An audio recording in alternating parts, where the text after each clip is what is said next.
Sabi po natin, God bless you, Sister Rebecca. God bless you, Sister Rebecca. Amen. Good evening po sa ating lahat, mga kapatid. And kung may Bible po kayong dala, magpagbuklat po kayo sa akin sa Mark chapter 4, verse 35 to 40.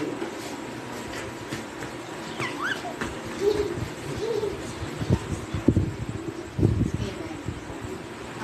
Basahin ko po sa King James Version, English. Verse 35, And the same day, when the even was come, ibig sabihin niya, evening, He said unto them, so si Jesus ang nagsabi nito sa mga disciples, Let us pass over unto the other side. Verse 36, And when they had sent away the multitude, they took him even as he was in the ship. So, gusto ni Jesus na punta sila sa other side ng Sea of Galilee.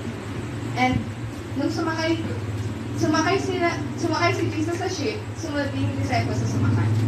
And there were also with him other little ships. Verse 37, And there arose a great storm of wind, and the waves beat into the ship, so that it was now full. Verse 38, And he was in the hinder part of the ship, asleep on a pillow. And they awake him, and say unto him, Master, carest thou not that we perish? Verse 39, And he arose and rebuked the wind, and said unto the sea, Peace, be still. And the wind ceased, and there was a great calm. Verse 40, And he said unto them, Why are ye so fearful? How is it that ye have no faith? Verse 41, And they feared exceedingly, and said one to another, What manner of man is this, that even the wind and the sea obey him? Hinihiling ko po kay Brother Judah na ipag-pray. Pray na bilang Diyos sa mga Panginoon sa lahat ng Lord God. Nabasa ng iyong mga salita, Panginoon, sa gabi ko, Lord God. Ipalay mo, Panginoon, Lord God, ang iyong mga salita. Panginoon, ganoon ito, Panginoon, buhay sa aming mga buhay, Panginoon, Lord God. And din po lang tayo ng lingkod, Panginoon, Lord God. Sa sinagay ng Panginoon. Nandito mo po siya, Panginoon, Lord God. Ibahagi ang iyong salita, Panginoon. Pero, Panginoon, Lord God, at patuloy mo kami, Panginoon. Tulungan, Panginoon, pang-maintindihan ang iyong mga salita at ibabahagi sa gabi ito, Panginoon. Sa iyo lang lahat ng kapurihan. Pray. Amen. Amen. Pagpapatunan natin, Panginoon, at maaaring po tayo umupo. So, ang title po ng ibabahagi ko ngayong gabi ay Faith over Fears and Worries. So, maraming kinakatakutan ng mga tao, hindi po ba? Dahil sa panunod natin ng news, kahit sa rapid group in action, napakaraming concerns ang nabubuo sa isipan natin, especially sa mga nangyari recently. Ang pandemic, wars, inflation, pagtaas ng bilihin, at maraming pang iba. So, according to most studies, people's number one fear is public speaking. Alam ba yung number 2? Number 2 is death. So, imagine niyo, mas takot yung mga tao sa public speaking kaysa sa kamatayan. So, kaya naiintindihan natin yung mga nagsasalita sa harap kung kinakabahan sila, nabubulor, or what. Kasi, mahalaga na makinig tayo sa kanila kasi as they are sharing the word of God, they are also facing their fears simultaneously. So, kaya kinakabahan ako ngayon. So, going back, pag nasa school tayo, may times na binibigyan tayo ng test ng teachers natin. Amen po ba?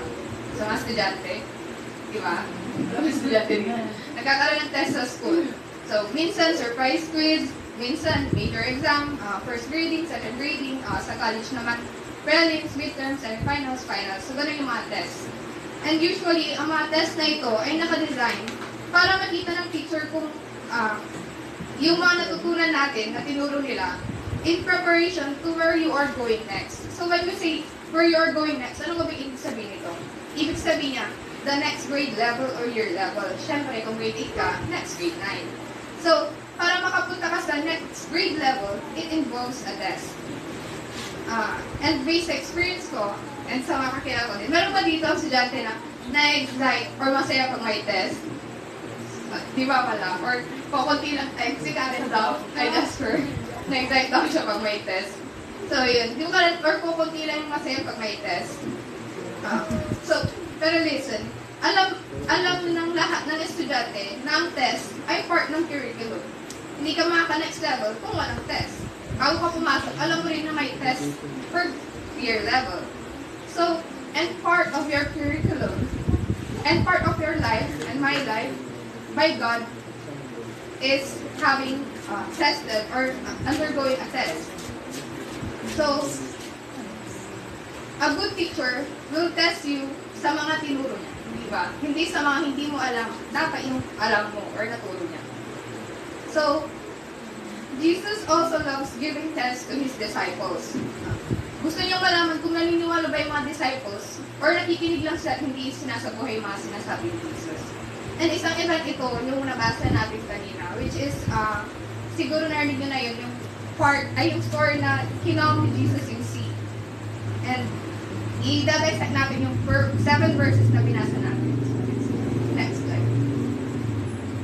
Naghanap ako ng translation na mas madali ngayon. So, one night, after a long day of preaching to the people, so yung time na yun, si Jesus, nag-preach ng maraming tao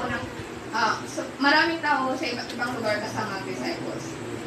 Jesus decided to get into a fishing boat with His disciples and go across the sea. So yung sinasabi dito ay yung Sea of Galilee. Actually, isa siyang lake. Pero sobrang laki niya, tinatawag siyang Sea of Galilee. To the other side, leaving the crowd behind. So, si Jesus kasi nagturo sa shore ng Sea of Galilee. Tapos naisip niya, let's go to the other side. So, naghanap sila ng boat. And after nila, pinauwi na nila yung mga nakikinig kay Jesus. Jesus and His disciples got into the boat. So, first, mag-focus muna tayo kung ano makikita natin lesson sa mga disciples. Next slide. Number 1, sa verse na yun, the disciples followed Jesus. So, simple lang. Idea ni Jesus na mag-cross sa Sea of Galilee. So, si Jesus sumakay sa ship. And then, sinabi niya sa disciples, sumakay din sa ship mga disciples. So, they followed Jesus. The disciples followed the will of Jesus. So, this verse teaches obedience to us. So, next verse. When they had sailed to the middle of the sea, a storm began to kick up waves. So, nung nasa gitna sila ng Sea of Galilee, bigla daw nagkaroon ng isang storm. Yung waves daw sobrang laki, tapos hinahampas-hampas yung boat nila. The boat rocked back and forth and up and down over the waves. The storm grew stronger and more furious. So, mas lumakas daw yung storm. Habang andun sila sa gitna ng Sea of Galilee. So, what can we learn from this verse? Number 2, even followers of Jesus encounter storm. Even followers of Jesus have problems. So, imagine yun, disciples sila pero naka-encounter pa rin sila ng storm. So, kanina sa number 1, the disciples are in the will of God. And kasama pa nila si Jesus nun physically. Pero they still experience the storm. They still experience problems. Just because we are now followers of Jesus doesn't mean we won't have storms in our lives. Problems, persecutions, sickness, poverty, rejection, at marami pang iba. We will still experience this even though we are followers of Jesus. So, imagine nyo sa story, karamihan sa disciples, mga fishermen yun. So, ibig sabihin, expert sila, professional sila sa pag-handle ng boat, ng kung anong condition ng dagat, pag may ulan, pag maliwanag, pero natakot na rin sila sa storm na yun. Ibig sabihin, nakakatakot na yung storm na yun. Ibig sabihin, pag natakot na yung expert, it's a big deal. So, the first thing we need to know, that in the will of God, it does rain. So, hindi lang every day at every time sunshine. May quote nga akong nabasa, sabi niya, without rain, there is no growth. Sabi din sa Ecclesiastes, in everything there is a season. But also in everything there is a purpose.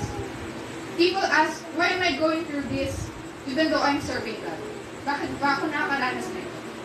So, gusto kong sabihin sa inyo na teachers give tests to good students and bad students also. So, ibig sabihin lahat na-experience ang test.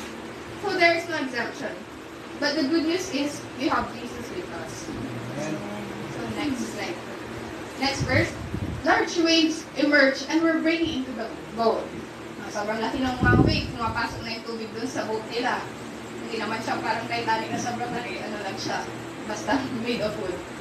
Such that the boat was becoming full, napupuno na daw yung boat. And they were in the danger of sinking, malapit na silang lumubog.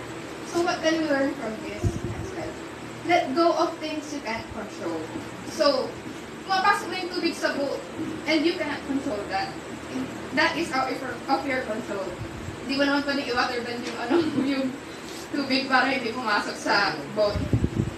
Just like in life, hindi mo pwedeng sabihin sa problema, at pagod ako, bukas na lang, sabihin mo. Pwede kang nasa will ni God, nasa storm, at pwede rin wala kang magawa because some things are out of your control. Kasi nga, hindi mo naman makakontrol yung storm, di ba? And it is a type of circumstance na